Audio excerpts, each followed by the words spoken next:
আসসালামু আলাইকুম, সবাই কেমন আছেন? সবাইকে জুমা মুবারক। ঘুরে ফিরে জুমার দিন। এদিক দিয়ে আবার একটু গাছ আছে, দেখতেছেন কি রোদ, দেখছেন আকাশের দিকে। গরিবের হজের দিন আজকে, জুমার দিন, গরিব মানুষ হজ। আল্লাহ তুমি এই জুমার রসুলাতে সবাইকে সুস্থতা দান করো, সবার গুনাহ খাতা মাফ করে দাও। আমাদের অনেক প্রবাসী ভাই আছে, খুব এই রোদের মাঝে অনেক কষ্টে কাজ কাম করতেছে। আবার অনেক ভাই আছে আরামের চাকরি আছে, সবাই তো আর আরামের চাকরি করতে পারে না। যাক, সবার জন্য দোয়া রইল।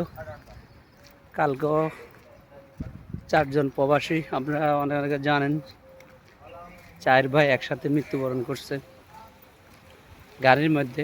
কোনো অ্যাক্সিডেন্টও না, কোনো ধরনের আপনার রাস্তা দুর্ঘটনাও না। তো এটার এখন পুরোপুরি নিউজটা পাওয়া যায় না, কিন্তু 4 ভাই মৃত্যুবরণ করছে। কিন্তু তিনিও 4 ভাই অসুস্থ হয়ে গেছিলো। তার পাশের একজন লোককে মেসেজ দিছিল, আমরা অসুস্থ হয়ে গেছি, গাড়ির থেকেও বাইরেতে পারতেছি না, আশেপাশে দিয়ে একটা হাসপাতালে যাবো, তাও যাইতে পারতেছি না।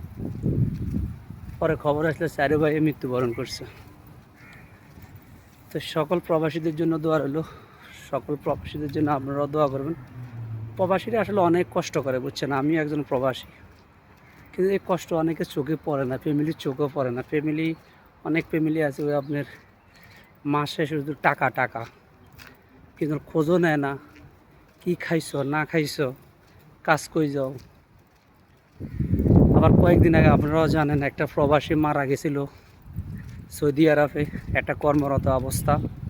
দেখেন তার কোনো সিস্টেম কি, মারা যাওয়ার পরে কপিলে ফোন করছে বাড়িতে, লাশ যদি চাও তাহলে আমি কিছু টাকা দিয়ে, খরচার টাকা দিয়ে পাঠিয়ে দিব, আর লাশ যদি না চাও তাহলে পুরোপুরি টাকা দিয়ে দিব। বাড়ির থেকে ফোন করলেও লাশের কোনো প্রয়োজন নাই, লাশ ওইখানে দাফন করে দাও, টাকা লাগবে।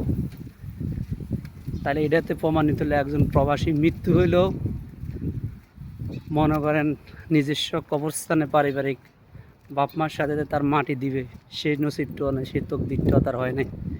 যাক, ওই ভাইয়ের জন্য দোয়া রইল, ওনাকে অলরেডি দাফন করা হয়েছে। এরকম প্রবাসীর অনেক প্রবাসী আছে, স্ট্রোক করে হঠাৎ করে মৃত্যুবরণ করে, কারণ চাইলেও যাইতে পারে না। সবার জন্য দোয়া রইল, ভালো থাকবে।